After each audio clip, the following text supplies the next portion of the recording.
Satyabhama Institute of Science and Technology, Chennai.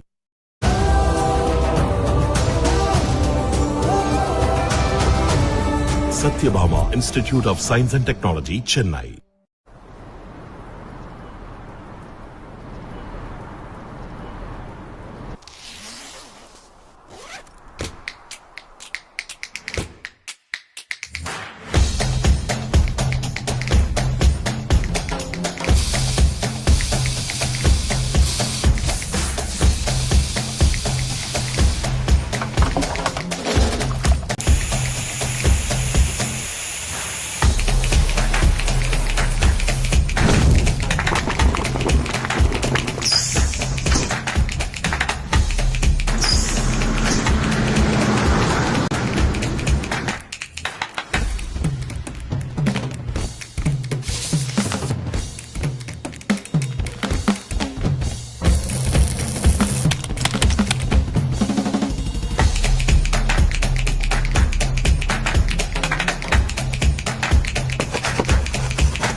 Satyabhama Institute of Science and Technology, Chennai.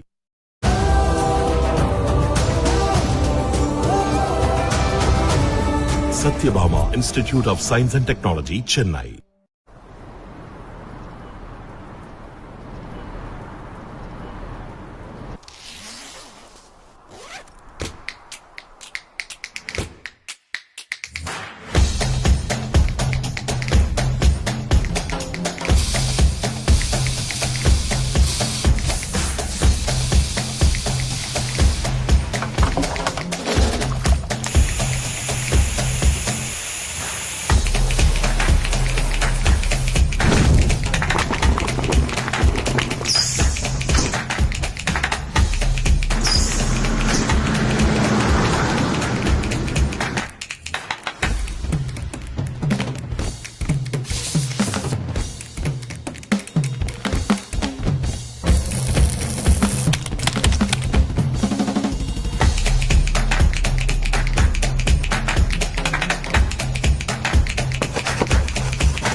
Satyabhama Institute of Science and Technology, Chennai.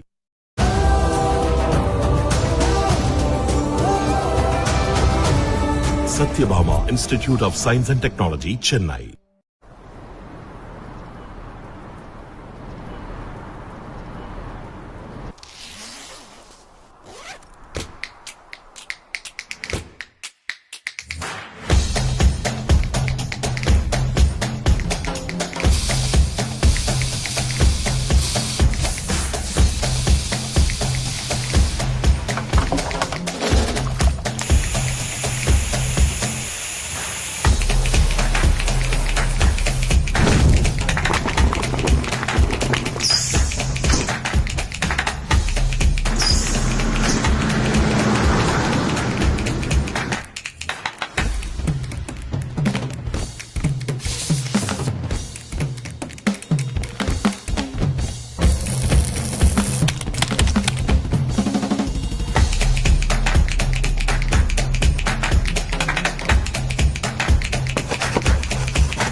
Satyabhama Institute of Science and Technology, Chennai.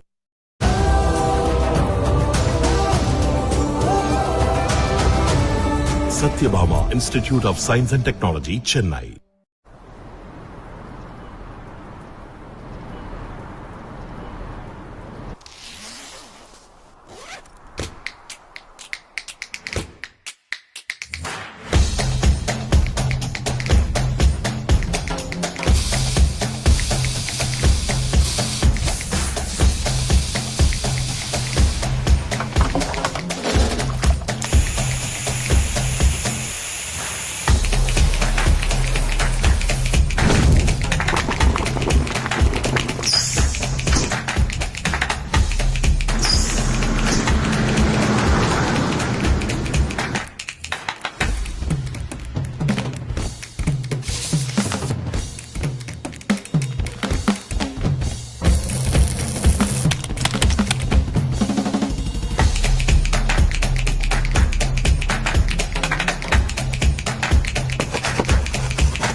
Satyabhama Institute of Science and Technology, Chennai.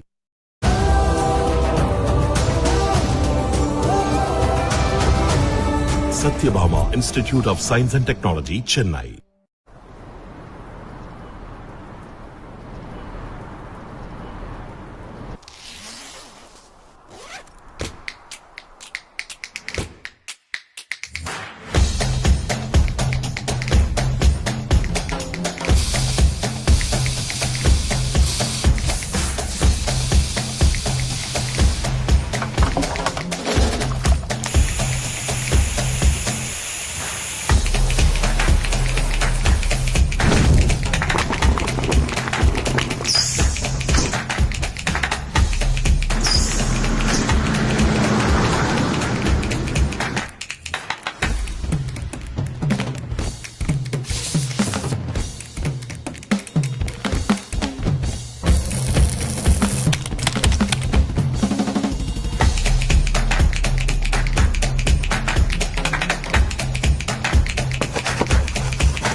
Satyabhama Institute of Science and Technology, Chennai.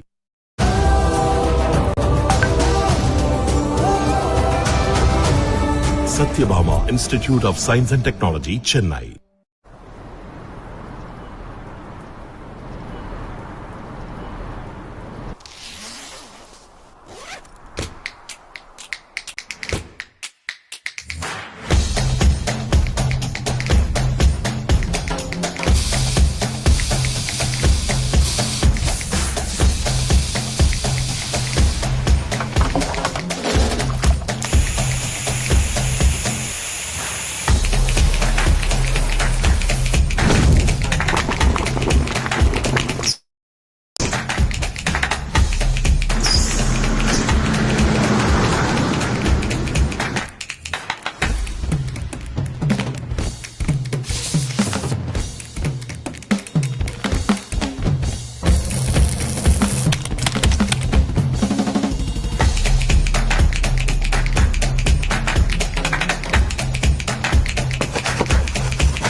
Satyabhama Institute of Science and Technology, Chennai.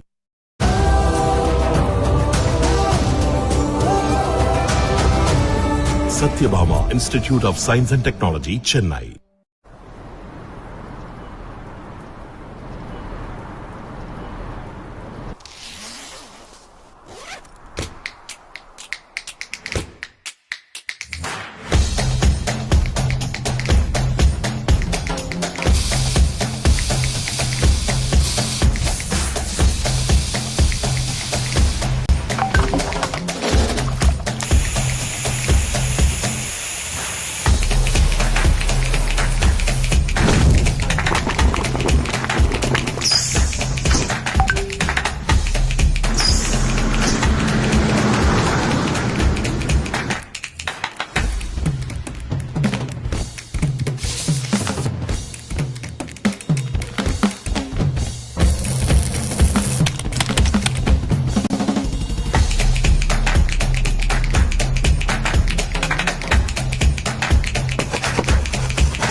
Satyabhama Institute of Science and Technology, Chennai.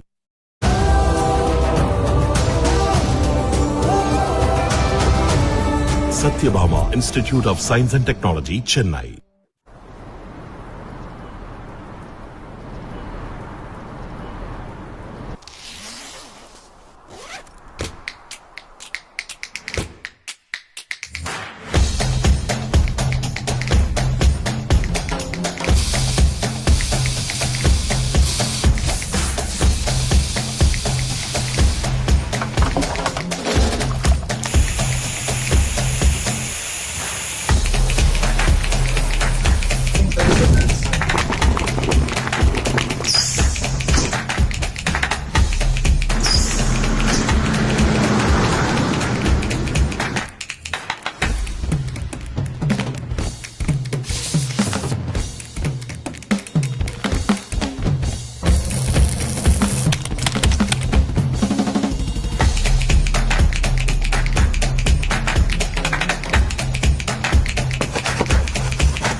Satyabhama Institute of Science and Technology, Chennai.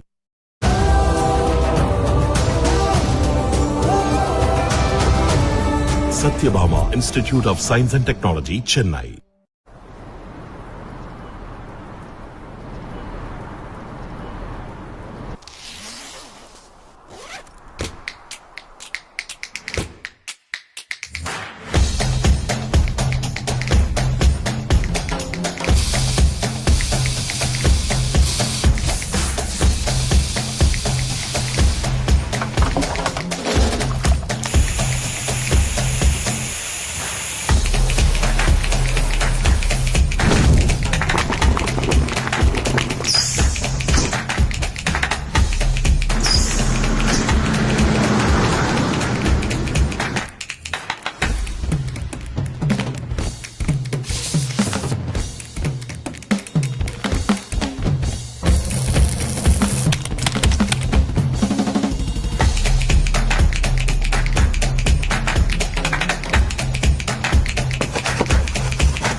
Sir, good morning, sir.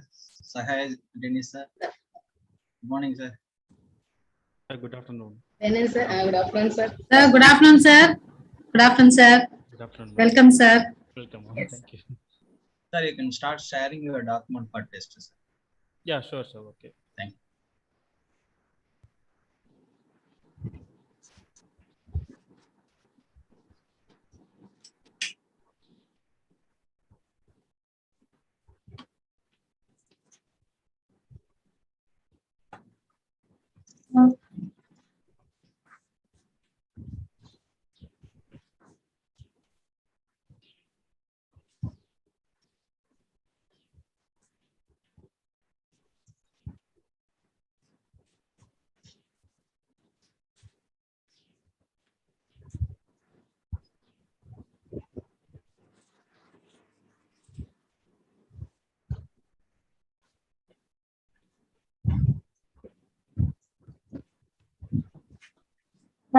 Yes.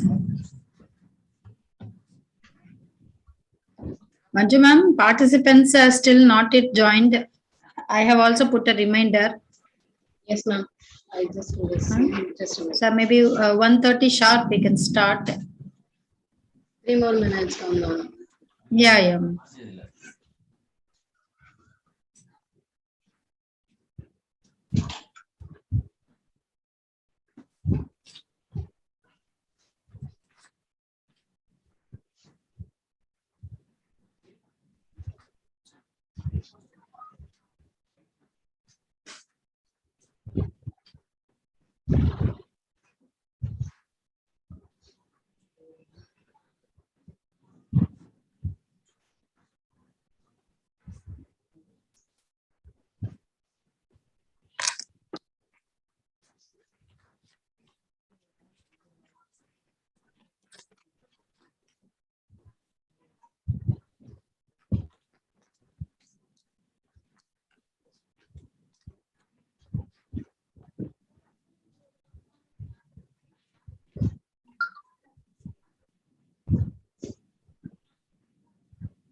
பேசி முடிச்ச பிறகு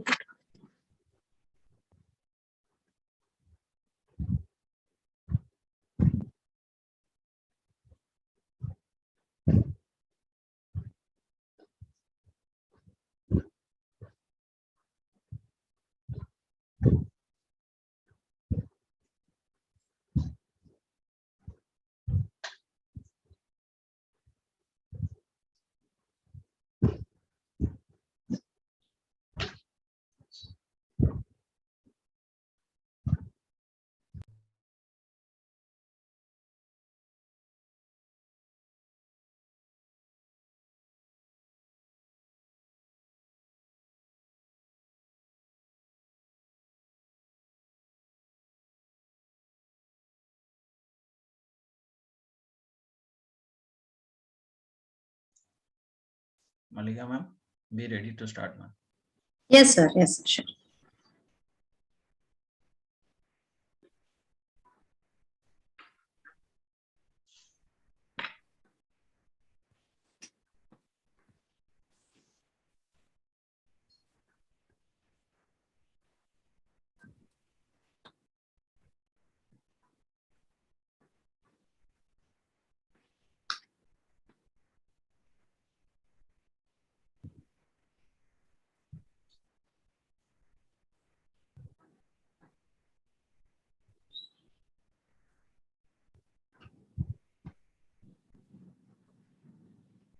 Yes, ma'am. Time 1:30.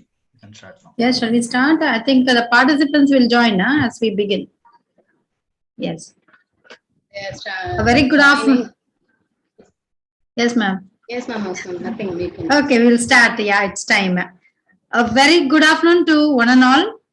On behalf of the Department of Physics, Satyabama Institute of Science and Technology, I take this great privilege to welcome all our participants and our resource person for the 5th day of this 2 weeks FTP on pursuit of excellence in research and advanced technology.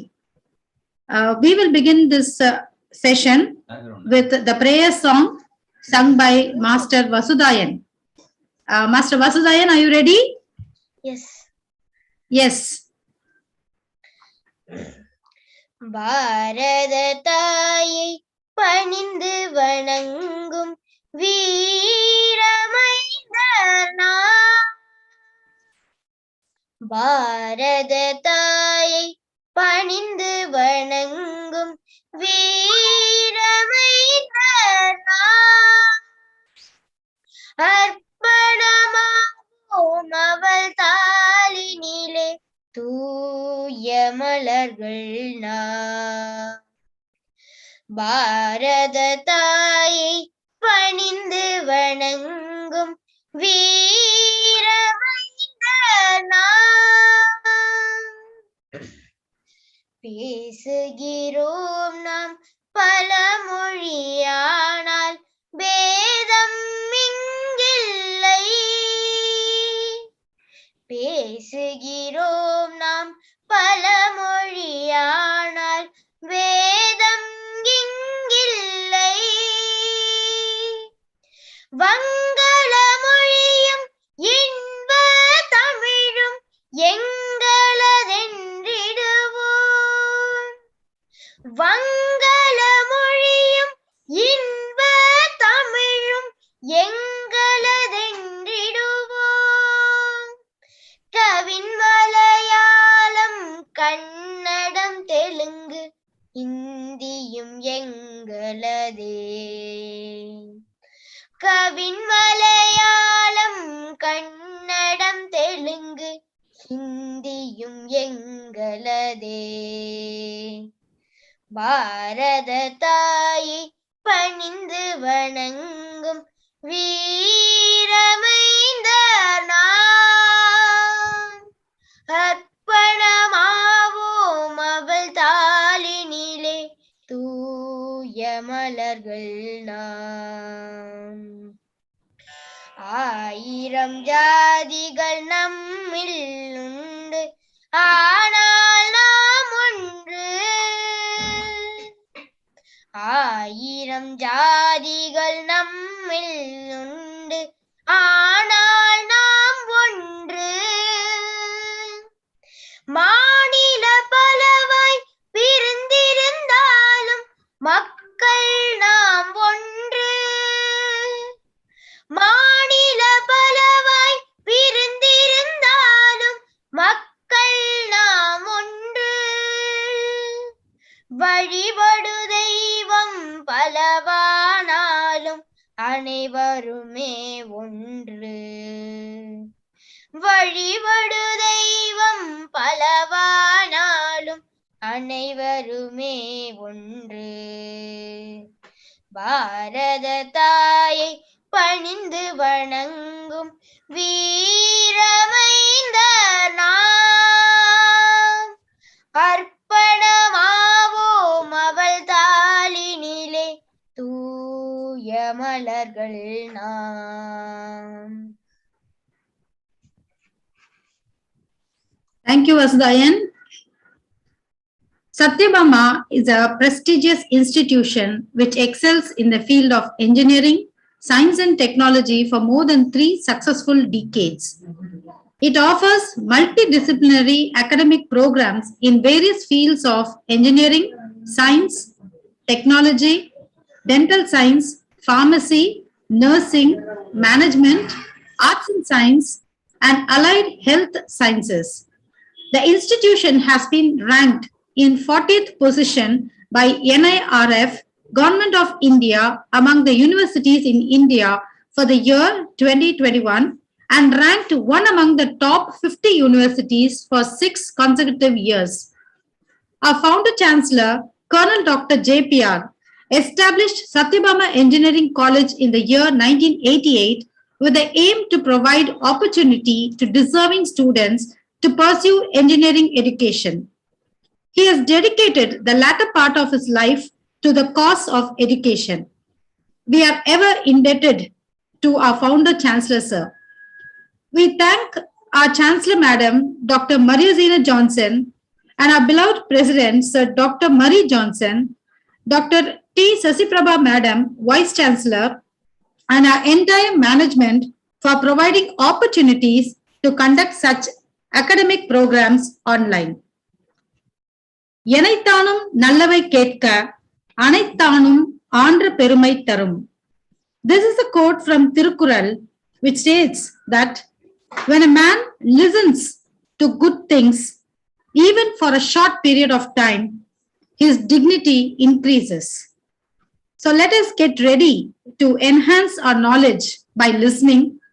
And I call upon Dr. M. Manjula to introduce our resource person for today.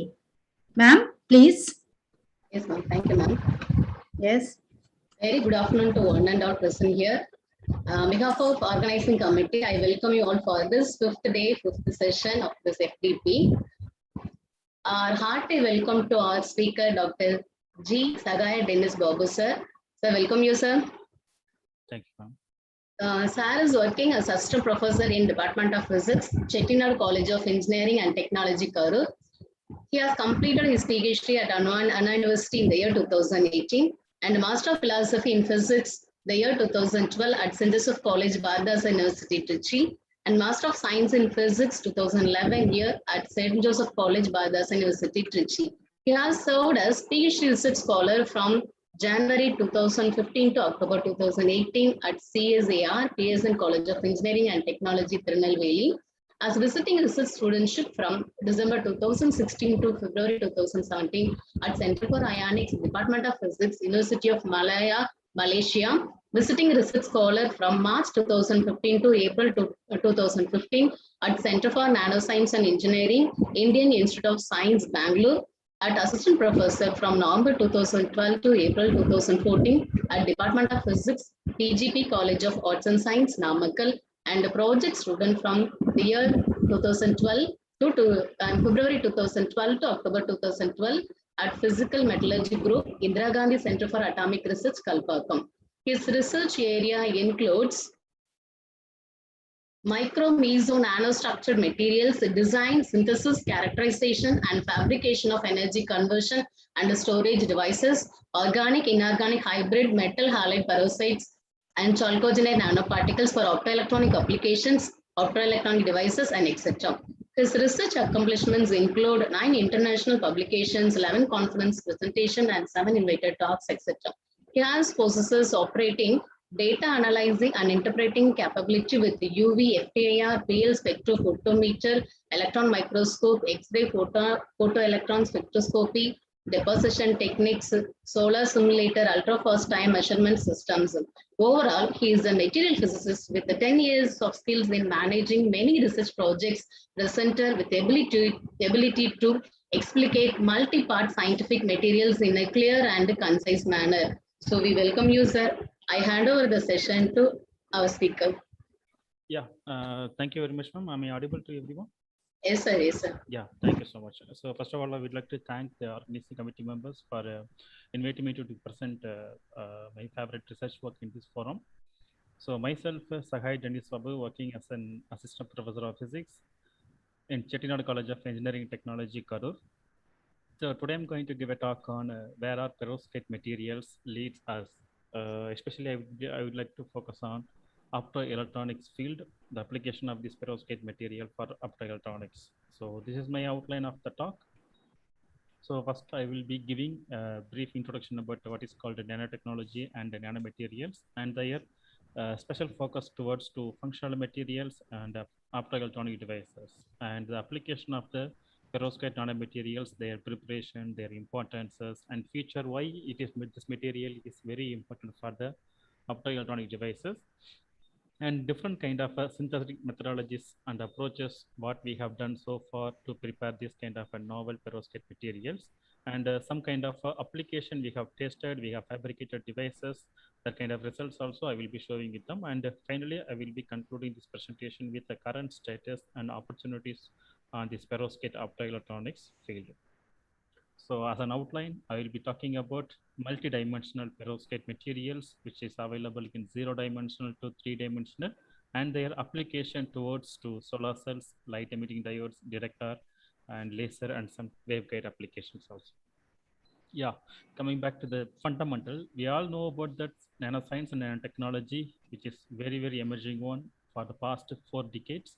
So this nanotechnology, which is available in the range of 10 power minus 9 meter, and as well as the material which are all available in that region is called nanostructure materials. It may be available in the many kind of shapes, including particles, like it may be coupled with any polymer that called composites, many available supramolecular assemblies, including organic and inorganic cations, and multidimensional materials, which is available in the form of film, particle, colloidal, or any suspensions. And once we have fabricated this nanostructure material, we have to test them with, we have many nanotools are available by fabricating their deposition techniques using physical or chemical, by through instrumentation techniques like ACM, XRD, TEM, to analyze their features, their properties, their crystal structure properties, and everything we can be analyzed with the help of high-tech instrumentation techniques, and as well as computational techniques, which is very much helpful for the past 10 to 15 years to identify the materials properties and their predictions. And finally, we have to go towards to the device fabrications. Once we have completed these two aspects, fabricating nanostructure materials, analyzing their properties, and identifying their suitability, we have to take those kind of material to the device fabrication, especially for the electronic devices, optical devices, and many kind of electromechanical systems, including MEMS, BIMEMS, and some kind of new advanced technologies included in the radiation detection, sensor, and radiation and defense applications.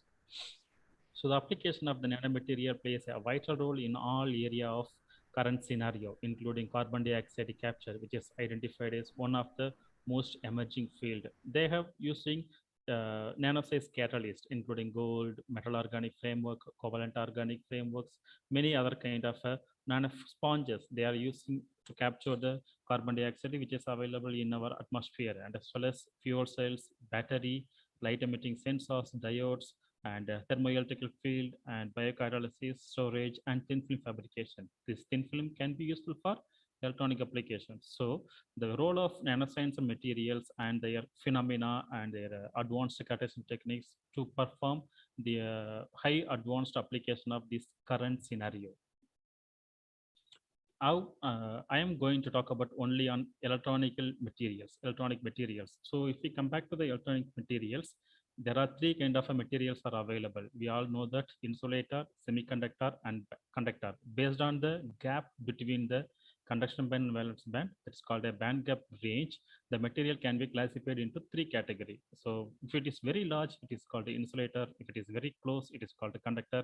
If it is in the medium range, it is called a semiconductor material. So I will be focusing only about the semiconductor kind of material only. So this kind of semiconducting nanomaterial, which are all nowadays very widely used for the display fabrication applications. So as I'm showing one kind of image, which is fabricated a kind of a high definition Samsung TV, which they have used indium phosphide nanocrystals as an emitter. The high cost of this kind of a device and as well as fabrication, which leads us to get high quality display application, high quality display films, and everything we can be achieved with the help of this kind of advanced semiconductor nanocrystals.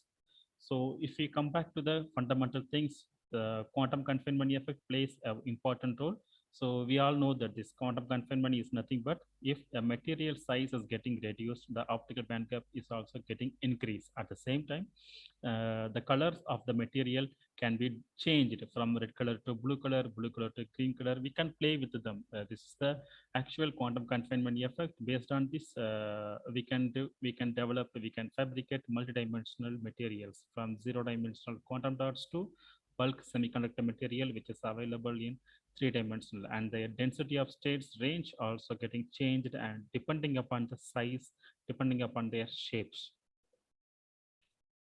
So to prepare any semiconductor nanocrystals, here I'm mentioning only about the hot injection methods. First, we have to select precursor materials, what are the ligands, what are the metal and non-metal ligands and solvents to be used to be prepare the semiconductor nanocrystals. And after that, we have to put in a bomb or to put in a shell, put in a box like that. We can play with them in the temperature region from 100 to 300 degrees centigrade. In the time, it is started to the nucleus getting to started to formate, and after that, once the nanocrystals have been formed, we have to do the cleaning process, that is called a washing process, with some other solvents like ethanol, acetone, DMF, everything. We can use it materials to wash for the nanocrystals, and after that we can get some nanocrystal materials in the solution format. If we allow to dry them in a hot air oven or a furnace, we can get some kind of powders which is available in the nanostructures. So these are the general overview of this synthesis of semiconductor nanocrystals. So once we have fabricated this kind of a semiconductor nanocrystal for specific application, that material are called functional nanomaterials. So this is a simple definition for functional nanomaterial, a material or a compound that is well controlled and organized by some kind of molecular body structures, which is available in the nanometer level scale.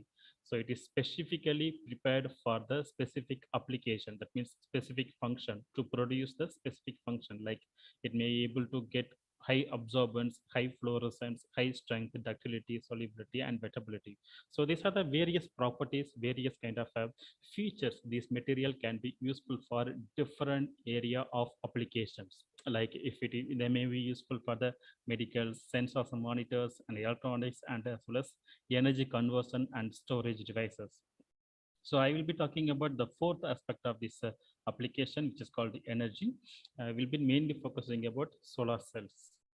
So coming back to the solar cells are fall into the category of an optoelectronic devices. So optoelectronic field is nothing but it is the combination of a physics subject called optics and an electronic subject, which are all called the combination of optics and electronics called optoelectronics. So generally, the optoelectronic devices are three types: sensors, couplers, and emitters. So the material which are all working with the help of kind of a basic sensing mechanism, those can be categorized into three categories: photoconductive, photovoltaic, and photoemitting, based on the light falls onto that particular device on the top surface. So the photovoltaic materials are photovoltaic category, coming into the category of sensors, which I'm going to discuss today. And as well as I will be showing some kind of interesting fabrication results of photodiodes and phototransistors also. Yeah, this is the classification of the solar cells over the past 5 to 6 decades. In the first generation, when the silicon solar cell was invented, they have used crystalline and monocrystalline and polycrystalline silicon-based material to convert the sunlight into electricity. And after that, they have realized that the silicon is high cost. Instead of using high cost material, why don't we prepare a low cost one? Then after that, only the material scientists and people have switched over to finding out low cost materials. They have found thin film based structures, which is very much cheaper and very much small level scale, which are available in a nano scale level. And they are also capable here to convert the sunlight into electricity as much as comparable towards to crystalline silicon. That's the feature of this kind of a second generation material. But they are also in the second generation materials also having some defects, preparation defects, stoichiometric defects are available there. So the materials are, the scientists are switched out to another kind of generation, which are all we are living now, the third generation solar cell materials. Nowadays, we are focusing on dye-sensitized solar cells, organic photovoltaics, quantum dot sensitized polymers, and as well as the current generation perovskite solar cells. So I will be talking about perovskite solar cells. So these are the overview of solar cell classification. And in this slide, the features of various kind of material so far used for the solar cell application. In the top of the figure, we can see the sunlight can be absorbed by the perovskite material, which is mentioned in a red color region, and as well as silicon solar cells, which is widely used nowadays in the industrial level. They can be capable to receive the sunlight from 1.0 to up to 4 electron volt. So that's why the reason still the silicon solar cell materials are in the industrial level scale fabrication. And you can see that is copper indium gallium sulfide material, which is available in the close to this 1.0, and but their expansion towards the industrial level fabrication is very much minimum due to their fabrication cost, as well as the fabrication of their kind of stoichiometric controlled copper indium gallium sulfide. It is very difficult to fabricate that kind of devices. And if you consider about perovskite, the optical band gap is very much close to 1.5, which is ideal for the solar cell applications. And as well as this is the Shockley-Quasar limit diagram, which shows these are the four materials are considered as capable to widely apply for this kind of material for solar cell level in industry level: crystalline silicon, gallium arsenide, perovskite, and other kind of second generation materials. Remaining them are still competing with the top layer one. So you can see the second generation copper zinc tin sulfide, quantum dots, dicenter solar cells, amorphous silicon, and they are competing with the high solar cell materials. So these are the schematic of various kinds of generations. So in the age sector, we can see the typical architecture of a silicon-based solar cells. It is a simple p-n junction semiconductor type structure only. They are having two kind of layer, which is n-type n-doped silicon material, p-doped silicon material, considered as p-n junction layer. And above that, we have coated some. They have coated some metal contacts and anti-reflection coating material, and they have reached almost 35% efficiency in the top, which is available in the top region. And after that, they have just changed this n-type and p-type material with other semiconductor materials like a copper indium gallium sulfide as a p-type material, cadmium sulfide as a window layer, or n-type material. And above that, they have coated some zinc oxide material to conduct and to highly stabilize these kind of thin film materials. And after that, they have coated some anti-reflective coating, and above that, they have coated some contacts like a nickel, aluminum, gold contacts to receive the electrons from the device. And the third architecture is called the traditional dye-sensitive solar cells. This is very differentiated from the first two sectors. So they have simply used a dye as a medium material to convert the sunlight into electricity to separate the charge carriers, which the sunlight falls onto the particular solar cells. So those dye is quite toxic and as well as high cost materials. And after that, only people have started to change. Instead of dye, why don't we use another material that's called a perovskite material they have invented, which is shown in the D image. So this is the perovskite material typical structure, which is very much simpler, very much close to the DSSC. Instead of dye, they are using a perovskite solution. That's the one single difference. So why it is very much considered nowadays? So if we look up the already existed three kind of photovoltaic generations like a carbon telluride, copper indium gallium sulfide, and crystalline silicon, they can be classified, they can be identified their characteristics, especially on materials cost, how much we have to use for to preparing these kind of materials. And there finally, if we came to a market, if we came to a device level feature, how much cost it will be taken, and fabrication cost, and as well as the most important one, efficiency, which the solar cell must efficiently proved. Okay, so compared to those three kind of solar cells, perovskites are showing very low cost preparation, fabrication cost very much low compared than those other kind of cells, and the efficiencies compared than the other kind of things, it is very much high. So that's why people are looking these perovskites can be considered for the future technological developments. That's why all over the world, the perovskite researchers are showing their research interest towards these perovskite materials. This perovskite material is not a new one. It is already invented in the year 1893.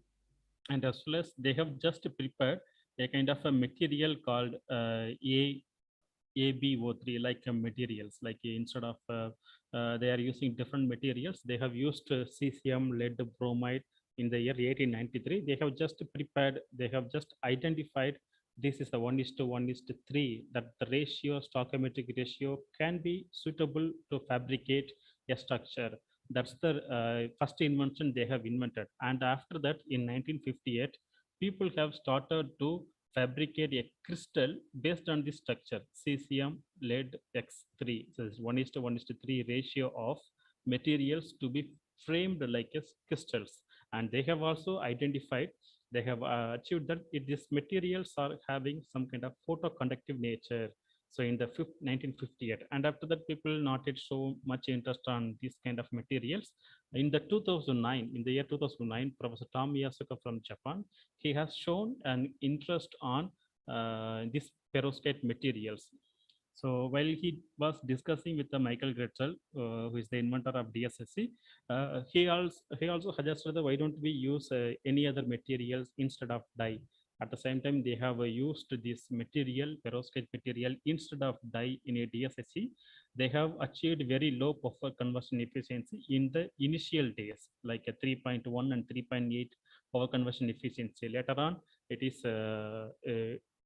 extended to high power conversion, and initial time they have achieved, they have stated this kind of materials are having high proper band gap, high absorption coefficient, and the other features which are all very much close, very much useful for the solar cell applications. And after that only, there is a burgeoning research interest shown on this perovskite materials research after this famous person, Professor Henry Smith from University of Oxford, who has done more number of tremendous research in this perovskite research field. So this is the National Renewable Energy Laboratory solar cell efficiency chart. We can, if you look out this chart, a closer one, you can see from the year 2009, the materials research, especially in perovskite materials research, started to invent, but the official power conversion efficiency has been started to state in the year 2013. And after that, this is the yellow dot region. It shows a very sharpened peak in the narrow peak. That's called a high power conversion efficiency achieved so far is around 25.5% efficiency, which was announced by United South Korea Institute. So that's the reason this kind of a perovskite research is nowadays a very important one. And this is the progress of the perovskite solar cells from the year 2005 to 2000 till date. So there are many kind of materials, many kind of structures, many kind of parameters they have identified, they have changed, they have played with them to get high power conversion efficiency. That's why still the perovskite materials research are showing high importance in the material science research. So when we come back to the crystal structure of these perovskite materials, as I have already told, this is the stoichiometric ratio of 1:1:3 ratio. You can change, you can place many metals, many materials, many elements which are all available in the periodic table in the place of A site, M site, and X site. So people have started to use this perovskite crystal structure in the two kind of a type. One is called oxide perovskite and another one is called halide perovskite. So in the place of oxide perovskite, so people have started to use oxygen-based systems like zinc, tin, many kind of materials they have used, and as well as they have played with the other kind of doping elements also. Doped perovskites also can be possible to prepare on this kind of oxide-based types. But in the halide-based perovskites, people have used only X. X is nothing but a halide atom. The halides are chlorine, bromine, and iodine. So in that structure only, people have prepared many kind of structures, organometal halide structures. So this perovskite is having a stoichiometry of AMX3. There is a 1:1:3 ratio, and it is having high tunable band gap, high absorption coefficient, and other features. So these are all capable when we play with the stoichiometry of the perovskite structure. We can change 1:1:3 to 2:1:3, 2:1:4, like that. You can play with them. So if we change any kind of A site cation or M site cation, that material can lead to give good photo stability properties. So that's the feature of this kind of perovskite materials. So this is a person who has been named like Perovsky for his contribution only. This kind of research, this kind of material can be named in the name of Perovsky, who is a Russian mineralogist. So these are the overview of various kind of A site, B site, and X site materials used so far for the perovskite applications. We can consider many kind of types: halide, formates, azides, dicyanoamides, dicyanometalates, dicyanides, and borohydrous materials also. available. They can also used for the application aspect, especially if you would like to useful for the magnetism, dielectricity, and ferroelectricity, like that fundamental condensed matter physics application. You can use this kind of a perovskites. So we would like to use this material for the semiconducting and as well as photovoltaic applications. So that's the reason we are looking for this kind of a perovskite based materials. And the feature of this perovskite material is lies in the factor of called tolerance factor. The tolerance factor is nothing but the ionic radius of A site, B site, and X site cation. So if we take the ionic radius of this kind of a system, put into this formula, the final result must be the tolerance factor must or almost equal to the one. Then only the perovskite will be an ideal one, and it must be a cubic structure. If it is less than one or greater than one, it will leads to form different structures, different kind of variant structures. That will not be, that is also considered for application, but their property is not much stable than the cubic one, which is called the ideal one. So in the bottom of this slide, they have mentioned I have taken this from the reference. They have mentioned various kind of perovskites prepared so far and their tolerance factor and as well as their optical band gap value. So here you can see this metal ammonium lead iodide. It's showing the tolerance factor almost close to 1, 0.91, and their optical band gap value is 1.5 electron volt, which shows an ideal one for the photovoltaic applications. So rest of them are also showing less than or greater than 1 or 1, but their band gap values are very much high. So if the band gap values are very much high, that materials are not somewhat not possible to apply this material for any optoelectronic applications. So these perovskites can be available in different shapes. These are available spheres, cubes, rods. So if you would like to prepare any material for a different size, different shape, you can adapt to this kind of a methods like a precipitation, hot injection, salvothermal, sonochemical, microwave methods. And this perovskite can be prepared in the for two formats like oxide based, halide based, and as well as kind of a cluster shapes also can be possible to prepare. Okay. And the main one. So these are the stoichiometric ratio and possible A site elements like methylammonium, formamidinium, and cesium or rubidium based material so far used in the place of A site. And B is an lead 2 plus ions. So this is the initial one they have used in the place of lead. Nowadays, people have started to identify lead-free perovskite materials since the lead is very much toxic one. People have started to identify many other alternative materials to replace the lead in the place of B in perovskite. X must be a halide atom. It's a chlorine, bromine, and iodine. And their applications in the field of photodetectors, FET, transistors, solar cells, luminescence, and the visible light communications, scintillators, and lasers, and the LED diodes. So these are the features of many applications, many kind of a wide area of application where these perovskite materials plays an important role in the current generations. So come back to the solar cell aspect. I will be giving the how a perovskite solar cell is working. It's a simple mechanism. When a sunlight falls onto the perovskite materials, the perovskite materials place to separate the charge carriers, holes, and electrons towards to the top and bottom electrons. That's why this simple architecture, this simple solar cell is working. And these are the various kind of architecture of perovskite solar cells. Many kind of NIP, planar, and inverter type whole transport material free kind of structures are also available.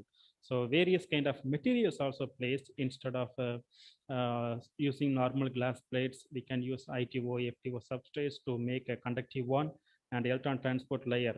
In the DSSC, people have using TiO2 as an photo anode material. Here they are calling as electron transporting material. So instead of TiO2, people using tin oxide and zinc oxide materials also as electron transporting layer. And the perovskite, people using wide number of perovskite, many number of perovskite they have used, and it's irrespective of this whole transporting material. Many kind of whole transporting materials are available like inorganic, polymeric, organometallic, and small molecule like organic cations materials are also available. So preferably the whole transporting material must be a polymeric one. Then only we can be able to achieve high power conversion efficiency from these perovskite solar cells. And the top metal electrode must be a gold, carbon, and silver that may be deposited with the help of electron beam evaporation or sputtering methods. So these are the various kind of crystallographic representation of perovskites, which are all called metal halide perovskites in the form of cubic, andesite, ordered type, vacancy order. So these all kind of perovskites are available and applicable for different applications, not only for the solar cells, not only for the optoelectronic devices. These perovskites are also applicable for the magnetism, the magnetic fields and superconducting field also.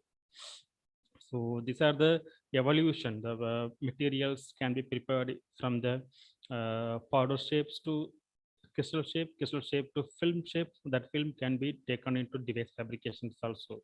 So we can change their dimensions, morphology by changing their layers. So these are the typical cubic type perovskite structure. If we change the layer and instead of lead and other thing material, we can do with them, we can play with them, we can be able to frame, we can able to form different types, double perovskites, RP perovskite, DJ phase, and RVS phase. Different perovskite phases are also available.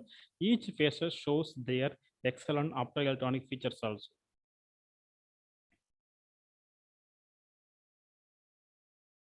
And we can be able to tune their optoelectronic properties by changing their elements from A site or M site or X site cations, and their vacancy control, doping, alloying. By playing with them, you can able to receive good electronic properties, good electronic features from this novel material.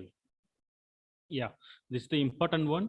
When we use this kind of a perovskite material, when we have to prepare with the help of any kind of synthetic approaches. Here I am mentioning about hot injection methods. So here we have to use some kind of agents like organic and ligand agents. That kind of capping agent can play an important role to determine the outcome product shape. The shape is a very much important one. If you would like to get kind of a spherical quantum dots, cubes, sheets, plates, or kind of rods, you can use these kind of a multi-solvents like oleic acid octylamine, oleic acid oleamine, oleic acid dodecalamine. These kind of solvents you can be used for the hot injection applications. Then only you can get some good shaped structured perovskite materials. And if we change the halide atoms in the exposition from chlorine to bromine, bromine to iodine, you can also see their photoluminescence efficiency for colors are changing from violet color to blue color, green color, red, orange, and finally it will come to the red color. It is also exhibit from the UV spectrum, UV like photo which is taken during the changes of halide atoms from chlorine to bromine, and they are also exhibiting their luminescent plates colors also in the form of blue, green, and red color. So these are the beauty of this perovskite material. When we change the halide atoms, it will leads to get different colors. So these are the various synthetic methodologies we have used, injection and non-injection methods we have adapted to prepare these perovskite materials. So these are the methods that I'm going to discuss today: hot injection, ligand assisted reprecipitation methods, microwave, hydrothermal, sonication methods. So we have used many film fabrication methods. So these are general thin film fabrication methodologies like chemical bath, spin coating, tip coating, daughter blade, and aerosol inkjet printing and spray coating methodologies. So this is the first work we have used to prepare simple mechanochemical synthesis methods. We have taken methylammonium bromide and lead bromide material. We have just do some mechanical work on the pistol. We have got some kind of a methylammonium lead bromide material, and we have dissolved that in the DMF solution, and we have created perovskite film, and their SEM image is also shown in there. And we have fabricated this perovskite film as we follow these kind of steps to fabricate a film. We have to take a perovskite in the form of solution. We are using spin coating methodology to prepare this perovskite films. So this is the SEM image of the perovskite films which we have prepared, which shows a high crystalline, high grain boundaries region, which is very clear to visible. And this is the power conversion efficiency of the prepared perovskite solar cells, and as well as their external quantum efficiency, which shows high features of this kind of methyl ammonium lead-based perovskites. So here we have used we have got some kind of a good power conversion efficiency from those kind of perovskite solar cells. Simply, we have prepared this kind of devices in a global atmosphere, in a total atmosphere. And as well as we have prepared perovskite in the form of hot injection methods. We have prepared three kind of structures: chlorine, bromide, and iodine structures. We have tested, we have characterized with the XRD, CM, TM, and also the EDS to confirm the stoichiometric ratio. We have here fabricated nano brick-like shape of the cesium-lead bromide structures. And as well as we have identified some cubical structures which is available in the very close nano region, less than 10 nanometer. This approximately equal to the average size is 10.8 nanometer. Material we have achieved from this hot injection method synthesis. And these are the fabrication methods we have adapted to fabricate these perovskite solar cells, starting from the F2 substrate to the final architecture. We have adapted this kind of methods by using simple spin coating method, and as well as the top contact can be deposited with the help of electron beam operation. And these are the cross-sectional SEM image of the perovskite solar cells which we have prepared. And these are the metal halide perovskite power conversion efficiency of the cesium lead bromide based materials. It shows 11.9% efficiency. So this work is under review in the field in the paper of RSCP-CCP. So yeah, so as I mentioned earlier, we have to consider the lead toxicity while preparing this kind of perovskite for any applications. So instead of using toxic lead, why don't we consider other materials? So that's why the main inspiration we have taken to use lead-free paste perovskite materials. So while we go for any literature surveys, there are many kind of lead-free perovskites are also available. So starting from the methyl ammonium tin-based material and germanium, bismuth, and as well as antimony based materials are also available. But their efficiency you can see in this chart. You can see this, it's all kind of a very low power conversion efficiency. So only the high power conversion efficiency they are showing is 6.4. They have used tin based material instead of lead. They have used methyl ammonium tin iodide. So that's take an initiative for our research work. We have synthesized lead-free cesium tin iodide-based perovskites, and we have tested with the XRD and as well as same image. And we have fabricated a solar cell, and we have surprised to see that they are exhibiting 5.5 power conversion efficiency from these lead perovskite materials. But we have to consider the change in the stoichiometric ratio of the perovskite. So yeah, normally the perovskite will be in the 1:1:3 ratio, but here we are using 2:1:6 ratio. That is 2:1:6 stoichiometric ratio of the perovskites. It shows kind of a high power conversion efficiency in the initial stage. And also these are some kind of lead-free perovskites we have fabricated with the help of some simple ball milling methods. We have taken some kind of a plasmonic material like a silver bromide to make highly luminescent application, especially for the LED applications. So these are the kind of a UV lamps picture that's shown inside the that ball milling box. And these materials are showing high luminescent efficiency while we changing the colors, changing the halide atoms from chlorine to iodine, iodine to bromine, and as well as changing their different stoichiometric ratio. And so far I have discussed about the application of this perovskite in the field of solar cells. Next I will be talking about little application of this perovskite material in various kind of other devices.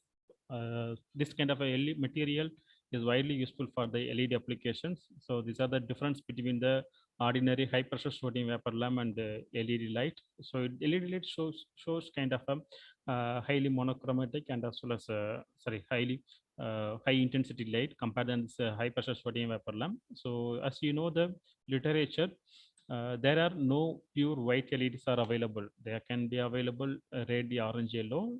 that kind of LED can be prepared with the help of this kind of semiconductor material. When we look about white LED, they have just tried to prepare kind of a yellow phosphor material.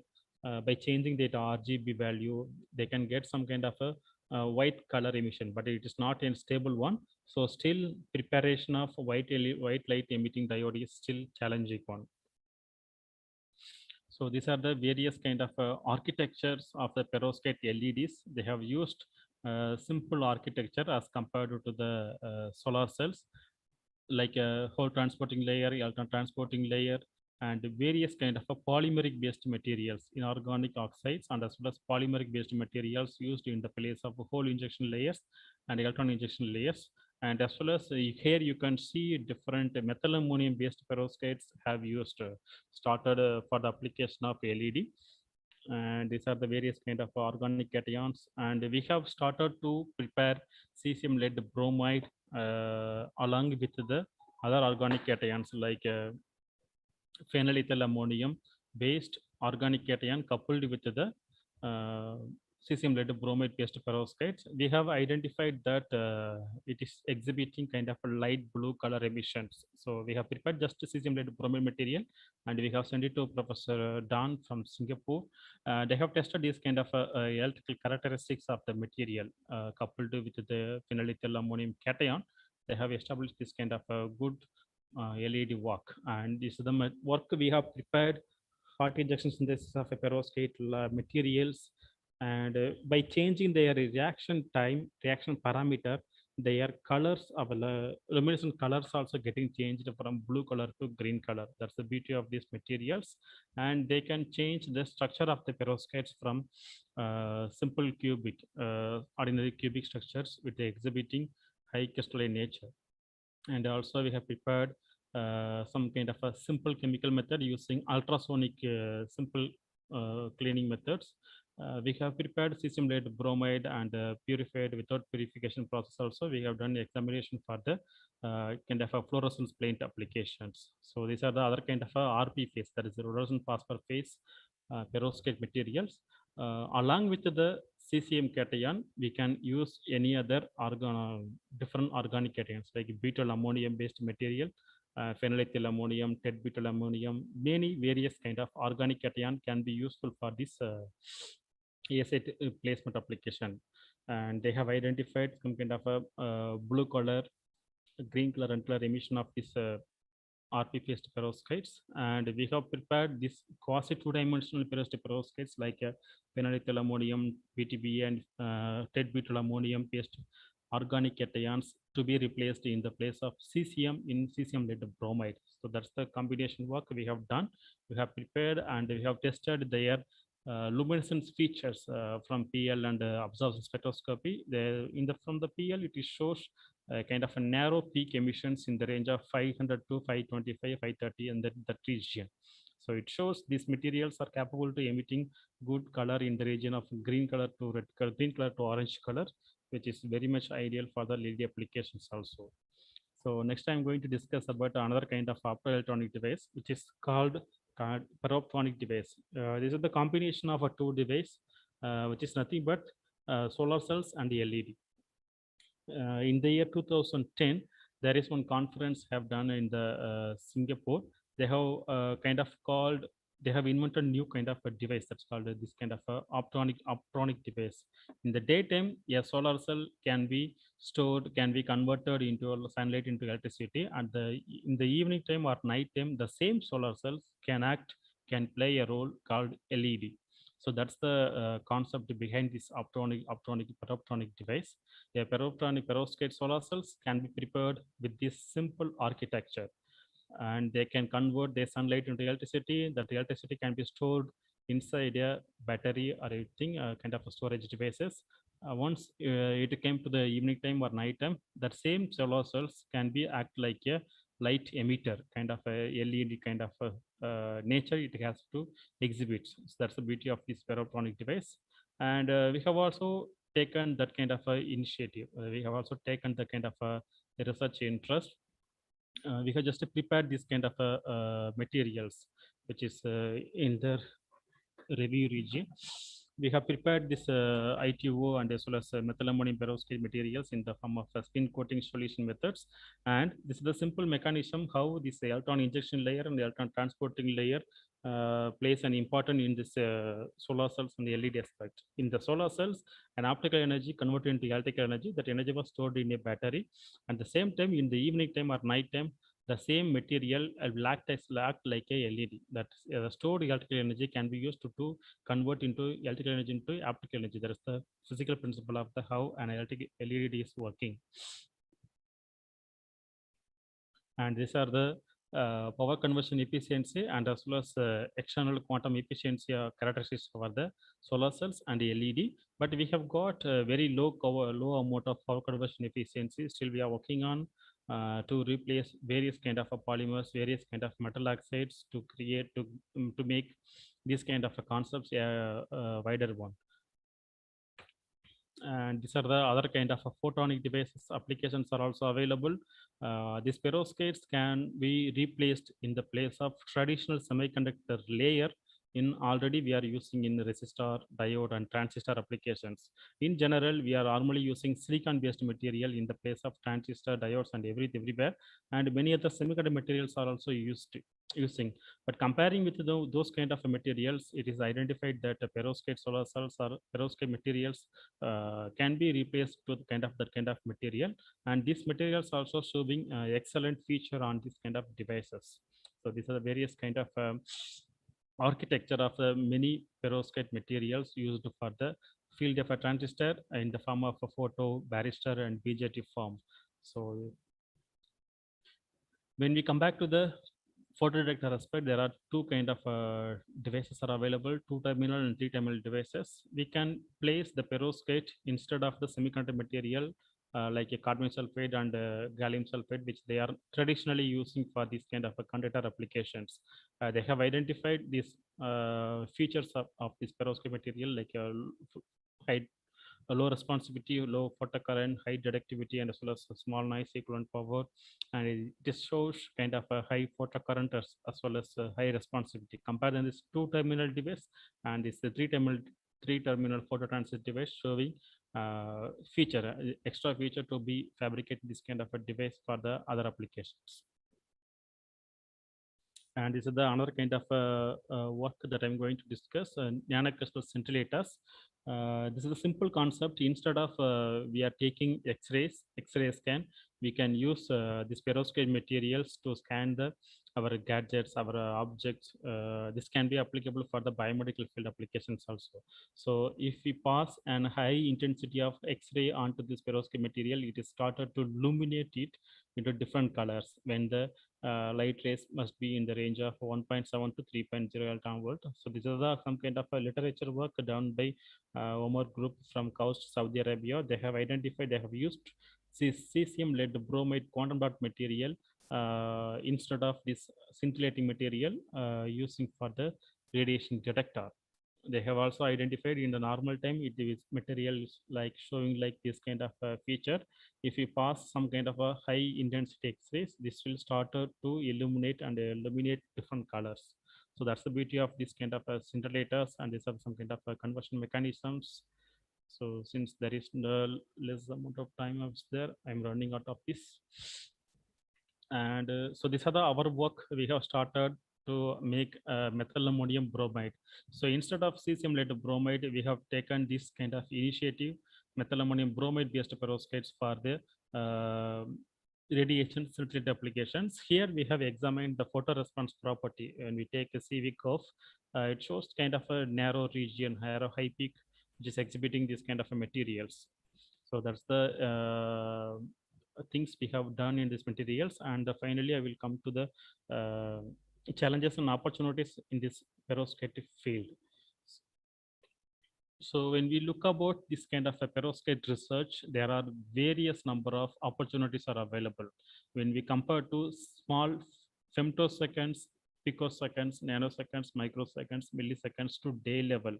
So each second, each level, we can work for a minimum 3 to 4 PhD thesis. So if you look at work for the femtoseconds region, we can work in the charge carrier generation inside the perovskite materials that can be useful for studying their in-depth semiconductor or as well as materialistic aspect studies, and as well as charge transport, recombination, defect response, ion transport, and stability.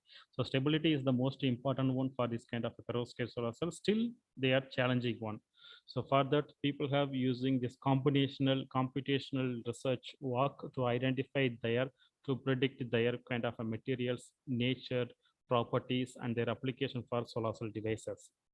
Yes, as I mentioned earlier, stability is the most important one. That stability lies under these three kind of parameters: light, heat, and humidity. So in addition to this light, illumination, humidity, and this defect on the material, that is perovskite materials, are also showing performance degradation of these perovskite materials. So to achieve high stability materials, high stability perovskite materials, these are the instability factors which is internally and externally affecting the performance of the perovskite devices that can be challenged, that can be manifested with the help of various kind of encapsulation methods, shell engineering, ligand engineering, and as well as defect engineering, S site and B site doping. That is called a doping method, a simple doping methodology.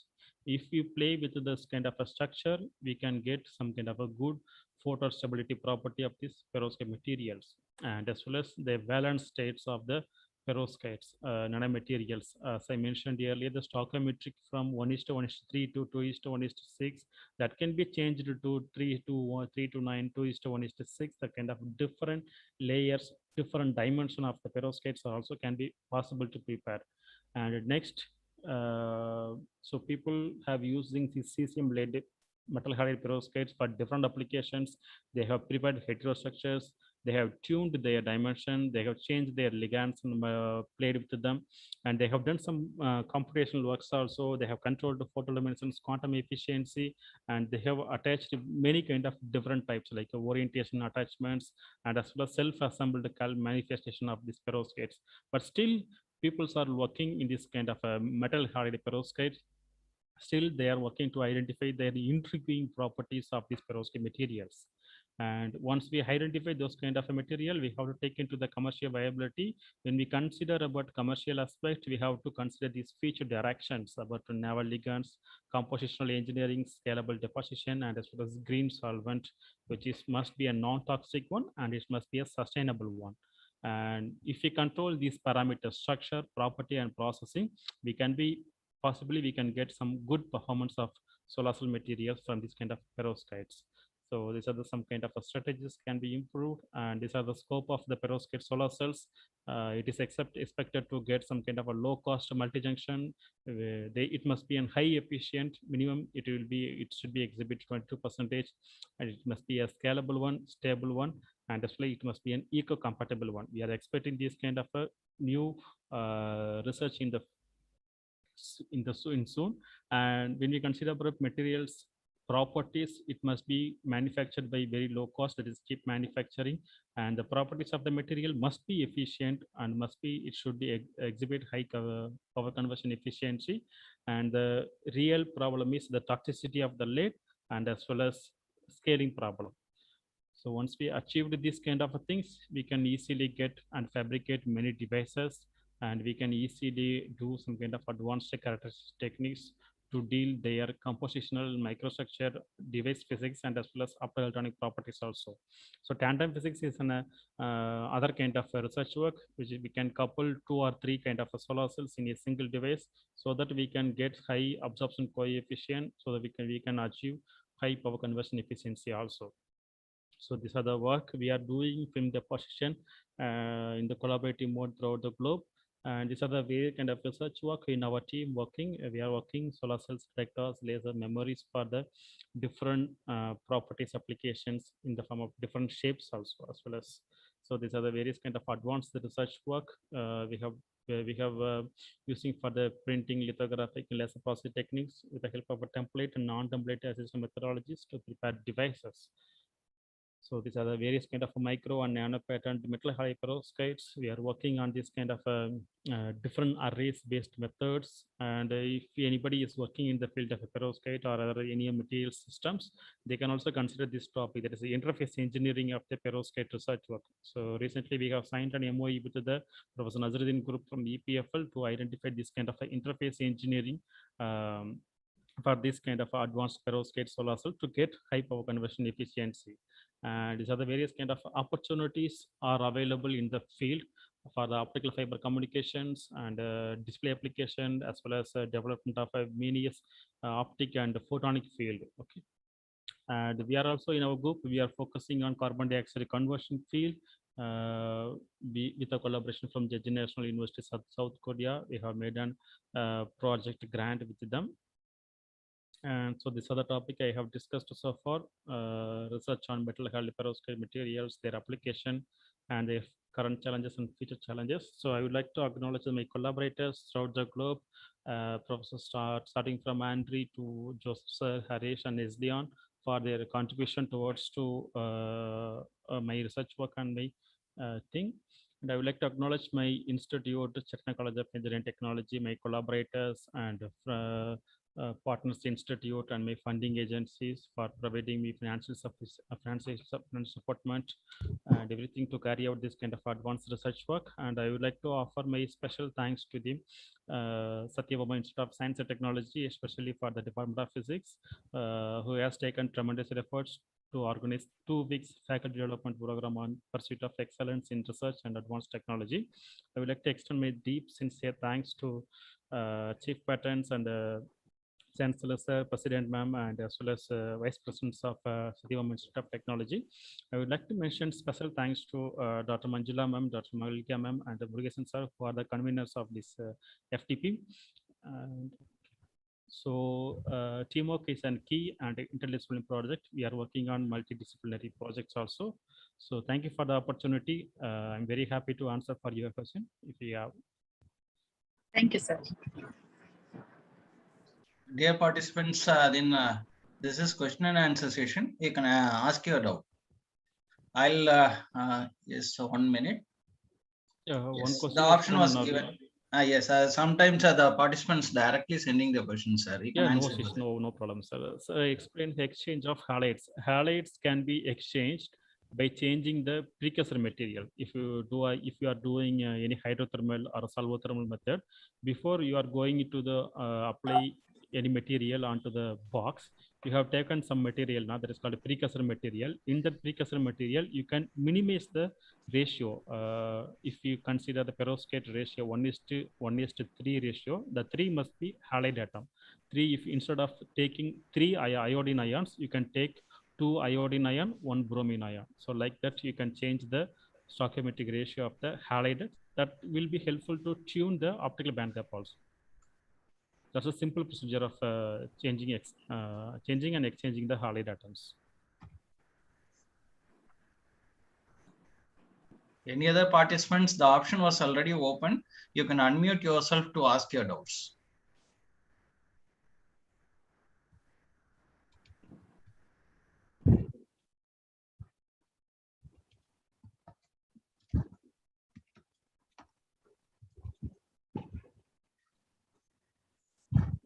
Also, kindly post your questions in the chat. Yeah, yes. That is waiting.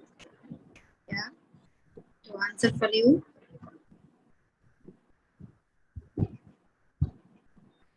Naveen Kumar, you can unmute yourself and you can also.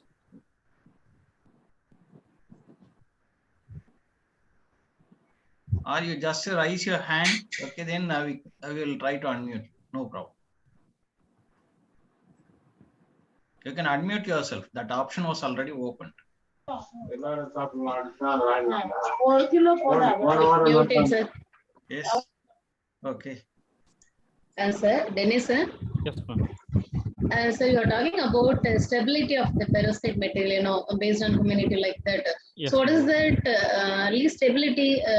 How long that perovskite material lasts? Yes, ma'am. At least. Normally, so far the perovskite material have tested inside the closed atmosphere, ma'am, and the glow box atmosphere and as well as clean room atmosphere only they have achieved this kind of a high power conversion efficiency. If we take it to the ordinary outside atmosphere, the material started to degrade it because it is the materials are very having very kind of very small organic cations and inorganic cations. They have started to break when we take it to outside of the atmosphere.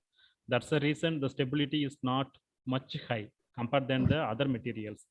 That problem is differ from the two kind of perovskites. If we use all metal halide perovskites, the stability is little high than the organic and inorganic perovskites. Like there are two perovskites, like methylammonium perovskites and cesium lead perovskite. There are two perovskites.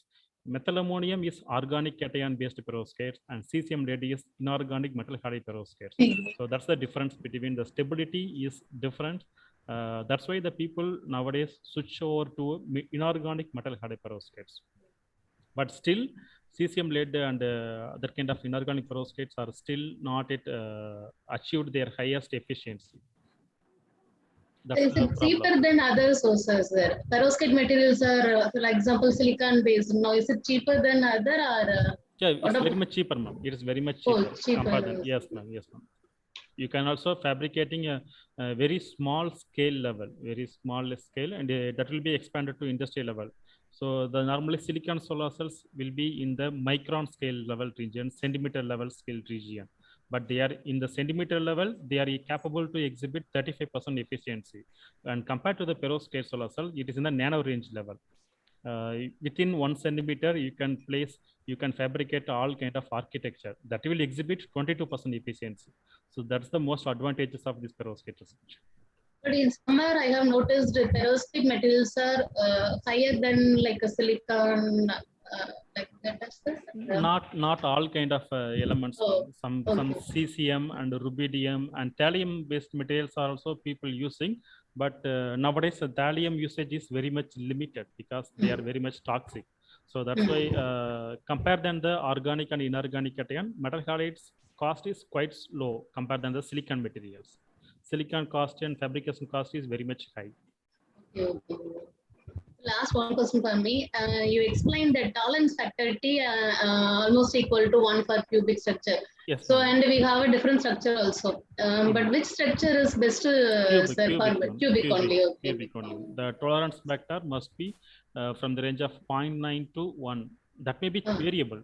Even though the material in the range of a cubic structure, the tolerance factor sometimes it will be changing from 0.89 to 1.1, but that will be affected the band gap property of the materials. Once we have tuned the tolerance factor in a particular stoichiometry ratio with a perfect tolerance factor, we can easily get a good band gap, and that material can be saved, that can be preserved for some long time.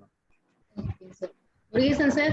If any other question lessons, I'll stop, or else I can go for Yes, two more we have questions. two more questions from chat box. Okay, so first give the preference to participants. Yes, ma'am. Sir, can you please explain the exchange of halides? So that's I have told earlier. So if you would like to change halide atoms in the perovskite, the crystal structure of the perovskite is cesium, lead, bromide. In the place of bromide, we can place iodine and chlorine, that is are called halide atoms. If you would like to change the bromide or halide atoms, iodine atoms, the general stoichiometric ratio is 1:1:3. The 3 is the atomic concentration of the halide atoms. In the place of 3, you can use 2 chlorine and 1 bromine atom, or else 1 chlorine, 1 bromine, 1 iodine atom also, it's possible. So instead of using their all elements, you can also changing their stoichiometric structure also. So that's the change of halides. You can also change with them. And Dr. Murugavel, what was the highest power conversion efficiency of the perovskite material? 25.5% efficiency. That is the universally tested, universally reported with when we prepare any kind of a high power conversion efficiency solar cells, we have to send their results, we have to send them to NREL, then only they will be certified this solar cell is a very much highest one. So far the highest one is 25.5, that was reported by University Group, South Korea. For efficiency improvement, is there any method is preferred one, sir? For example, alloying, doping we are using for changing the properties. That we can use, ma'am. There are several factors behind them, behind them to convert to diminish the efficiency parameters. One of the important one is called interface engineering that I have mentioned you. Yes, sir. I will show you in the last slide. Yeah, here. This one, ma'am. So here you can place in the perovskite in the place of absorber, but when sunlight falls onto the category, very low amount of photons, high intensity photon, high voltage, and the electron band gap value can be changed, and as well as the charge carrier separations also get bit diminished, ma'am. So once the charges are getting struggle to come over the particular layer from the absorber layer to top contact, that will be diminishing the power conversion efficiency. So once we have achieved this interface layer of this absorber and as well as electron transporting layer and absorber hole transporting layer, there are two kind of barriers there, ma'am. So once we achieve this kind of interface engineering, definitely we will be getting high power conversion efficiency from these materials. So that's the most important one, ma'am, we have to consider. Thank you, sir. Thank you so much for your very clear explanation. Thank you, sir. Thank you, sir. Thank you so much. Murugesan sir, there is one question from Sankara Narayanan sir, that he wanted to see that the last slide. Yeah, It was in the YouTube, now. it seems. That I am sharing now. Yes, sir. Yes, sir. Thank you, sir.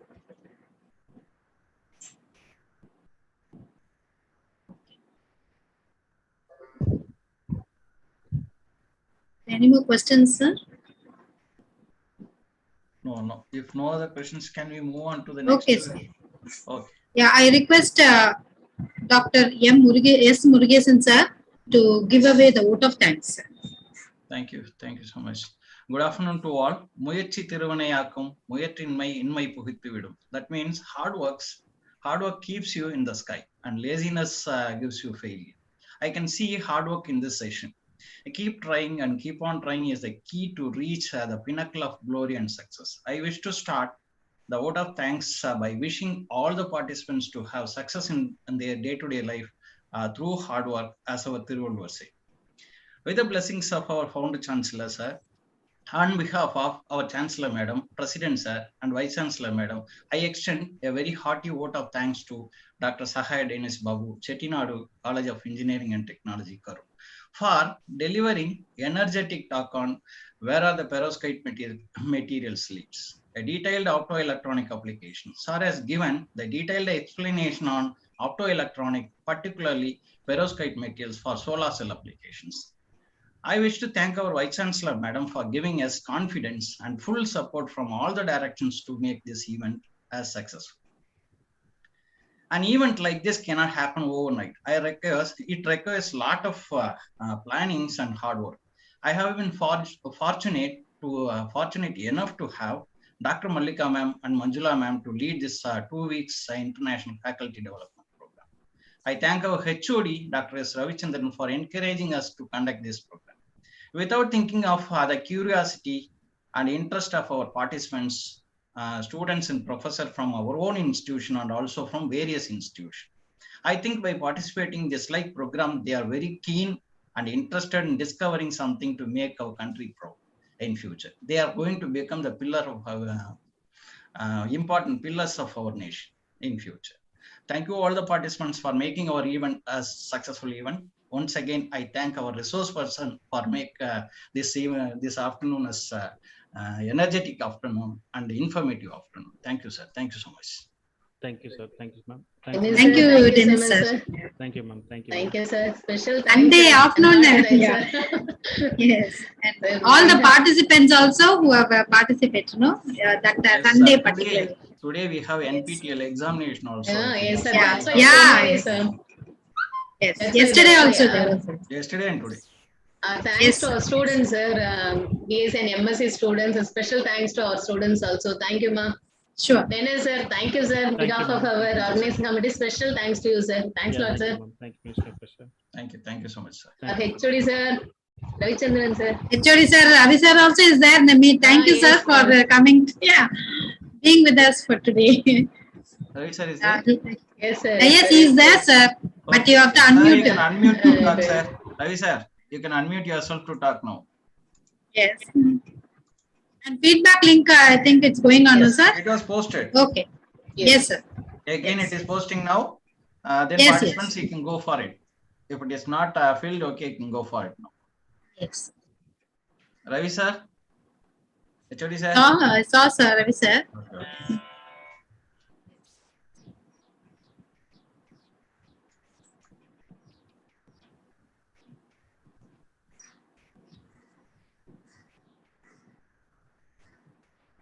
He's there, yes. Yes. Participants, then take your own time to fill up the feedback form.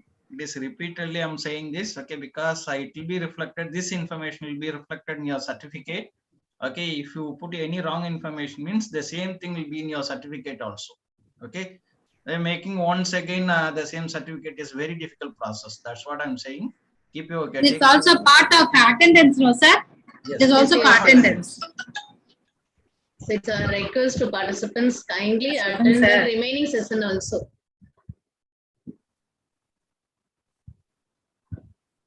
Yes, I think time enough to Yes, sir. enough time was given. Okay, Yes, sir. for filling up the feedback form. Okay, this is the time to wind up the session. Thank you all the participants. Tomorrow, again the same time, I think, right, ma'am? Yes, sir. 1:30. Yes, yes. 1:30 p.m. Only that last two sessions, I think it will be 2:30. Remaining all 2, other sessions 2:32. are in the same Ma'am, time.